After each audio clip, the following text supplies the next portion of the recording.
Hi guys, कैसे हैं आप सब। गाइस, आज हम आपको जो स्टोरी सुनाने जा रहे हैं, ये स्टोरी हमें अर्केश ने भेजा था। अर्केश हिंदू रिलीजन से बिलोंग करते हैं और रहने वाले कर्नाटक के हैं।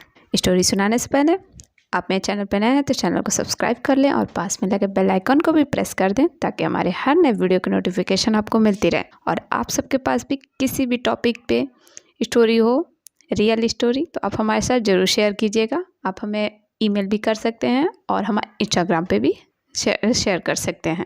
और स्टोरी अच्छी लगे तो लाइक शेयर ज़रूर करें और हमारे चैनल को सब्सक्राइब करना बिल्कुल ना भूलें।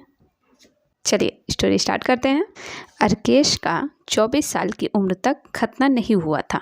अर्केश दवा की कंपनी में काम करता था, इसीलिए लॉकडाउन के दौरान भी दवा की कंपनी बंद नहीं थी। अर्केश जिस कंपनी में काम करता था वो उसके घर से बहुत दूर थी, इसीलिए वो अकेला रूम लेकर रहता था। और खतना कराने की बात अर्केश सपने में भी नहीं सोच सकता था, क्योंकि अर्केश हिंदू हैं और उनके माता पिता खतना करवाने नहीं देते। इसीलिए अर्केश ने डिसाइड किया कि वो कंपनी से छुट्टी लेगा, क्योंकि दवा की कंपनी के वर्कर्स के पास ये ऑप्शन था कि वो लॉकडाउन तक छुट्टी ले सकते हैं। और अर्केश के पड़ोस में एक आंटी रहती थी जो अर्केश को अपने बेटे की तरह ही मानती थी। वो आंटी मुस्लिम थी, उनके हस्बैंड नहीं थे, इसीलिए वो अपने घर में अकेली रहती थी। आंटी की एक बेटी थी जिसकी शादी हो चुकी थी। आंटी की उम्र 46 ईयर थी और अर्केश 24 साल का। इसीलिए अर्केश ने सोचा आंटी उसकी माँ की उम्र की है और वो उसकी हेल्प कर सकती हैं। फिर एक दिन अर्केश ने आंटी से कहा, आंटी मुझे मेरे प्राइवेट पार्ट में बहुत प्रॉब्लम हो रही है और डॉक्टर ने खतना करने के लिए कहा है, लेकिन लॉकडाउन की वजह से बस अस्पताल सब बंद है। मैं क्या करूं? इतना दर्द हो रहा है कि मुझे बर्दाश्त नहीं हो रहा है। फिर आंटी ने अर्केश को खतना करवाने का सुझाव दिया और कहा कि घबराओ मत, मैं तुम्हारी मदद करूंगी। अर्केश बहुत खुश हो गया और अगले दिन ही आंटी ने हजाम को अपने घर बुला लिया और आंटी ने पट्टी और दवा का भी बंदोबस्त किया और साथ ही साथ अर्केश को खतना के बाद पहनने के लिए लुंगी का भी इंतज़ाम किया। अर्केश को पता भी नहीं था कि आंटी ने हजाम को बुलाया है। आंटी ने अर्केश को अपने घर बुलाया और कहा, और अर्केश वहाँ जाकर देखा तो हजाम तैयार बैठा है। अर्केश देखकर चौंक गया तो आंटी ने कहा, घबराओ नहीं, कुछ नहीं होगा। फिर हजाम ने कहा कि मेरे पास आओ और अपने इन्फेक्टेड स्किन दिखाओ, तभी तो मैं दवा दूंगा। अर्केश चुपचाप खड़ा रहा। तभी आंटी ने अर्केश से कहा कि परेशान मत हो बेटा, मैं तुम्हारी माँ की उम्र की हूँ। तुम पैंट खोलो, हजाम उस जगह पर क्रीम लगाएगा और हॉस्पिटल पहुँचना मुश्किल है ना तुम्हारे लिए, और ये आयुर्वेद के डॉक्टर भी हैं, इसीलिए शर्माओ मत, अपनी पैंट उतारो। फिर अर्केश ने अपनी पैंट उतार दी और हजाम ने अर्केश से कहा, तुम अपने प्राइवेट पार्ट के बालों को सेव कर लो, क्योंकि बाल की वजह से तुमको खुजली हो रही है और बाल और चमड़ी में बैक्टीरिया के कारण इन्फेक्शन हो रहा है। फिर अर्केश अपने कमरे में आया और ट्रिमर से अपने प्राइवेट पार्ट के बाल हटाए। फिर वापस आंटी के घर चला गया। फिर हजाम ने अर्केश के पेनिस में एक इंजेक्शन लगाया, थोड़ा सा तेल लगाया, फिर 10 मिनट के लिए छोड़ दिया। बोला थोड़ी देर बैठो। 10 मिनट बाद हजाम ने अर्केश से कहा कि आओ कुर्सी पर बैठो, मैं दवा लगाऊं और इस बार तुमको आंटी पकड़ लेंगी। फिक्र मत करो और बिल्कुल डरो मत। अर्केश समझ गया कि अब खतना करने का नंबर है।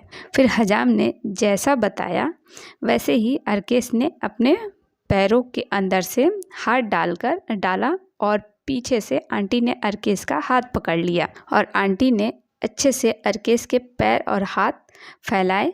अर्केश को डर लग रहा था। फिर आंटी ने कहा, चिंता मत करो, कसकर और जमकर बैठ जाओ। फिर हजाम ने स्टिक चमड़ी के अंदर डाला और चमड़ी को ज़ोर से खींचकर एक चिमटी लगा दिया। फिर ब्लेड निकालकर आगे की स्किन काट दी। अर्केश बहुत बुरी तरह रोया, क्योंकि हजाम ने लगभग 50% स्किन काट दिया था और आंटी ने हजाम से कहा कि और थोड़ी सी स्किन हटानी चाहिए थी। उसके बाद अर्केश का बैंडेज किया गया। इस तरह से अर्केश का खतना हुआ। अर्केश को फाइमोसिस की प्रॉब्लम थी जो खतना के बाद ठीक हो गई। आप सब कमेंट में ज़रूर बताइएगा कि आपको अर्केश की ये रियल स्टोरी कैसी लगी। अब हम आपको सेकंड स्टोरी सुनाने जा रहे हैं जो है रविंदर की फ़नी स्टोरी। ये स्टोरी तब की है जब रविंदर 11 साल का था। रविंदर के मम्मी पापा 2 हफ्ते के लिए बाहर गए थे और रविंदर अपने चाचा चाची और दादी के साथ घर में था। एक दिन खूब बारिश हो रही थी तो रविंदर बारिश में जाकर खूब नहाया और पूरा गीला हो गया। जब बारिश रुकी तो चाची आई और रविंदर को ऐसे देख खूब गुस्सा हुई और बोली, रुक मैं टॉवल लेकर आती हूँ। 5 मिनट बाद जब चाची वापस आई तो उनके साथ पड़ोस की कीर्ति आंटी भी थी जो बहुत नॉटी थी। फिर चाची ने गुस्से में बोला, अपनी शर्ट उतारो वरना बीमार हो जाओगे। रविंदर ने वैसा ही किया। फिर चाची ने पूरी बॉडी पोंछी और रविंदर का निकर एक झटके में उतार दिया। रविंदर शर्मा गया और बोला, प्लीज़ कीर्ति आंटी के सामने निकर मत निकालें। फिर चाची और कीर्ति आंटी दोनों हंसने लगी और रविंदर चड्डी पहन के खड़ा था। फिर रविंदर की चाची बोली, तेरी गीली चड्डी की वजह से मुझे फिर से पोछा लगाना पड़ेगा, इसको भी निकाल दो। रविंदर ने मना किया पर चाची नहीं मानी और चड्डी भी उतार दी। फिर बोली, घबराओ मत, तेरे पास कुछ अलग नहीं है, बाकी लड़कों की तरह लुल्ली ही है। और कीर्ति आंटी बोली, मैंने तेरी लुल्ली बहुत बार देखी है। और दोनों बहुत हंसने लगी। फिर चाची ने बोला, मेरे फ्लोर पर आज आजा, मैं तेरे कपड़े ला देती हूँ। और जैसे ही चाची जाने लगी रविंदर बोला, एट लास्ट टॉवल तो बांध दो।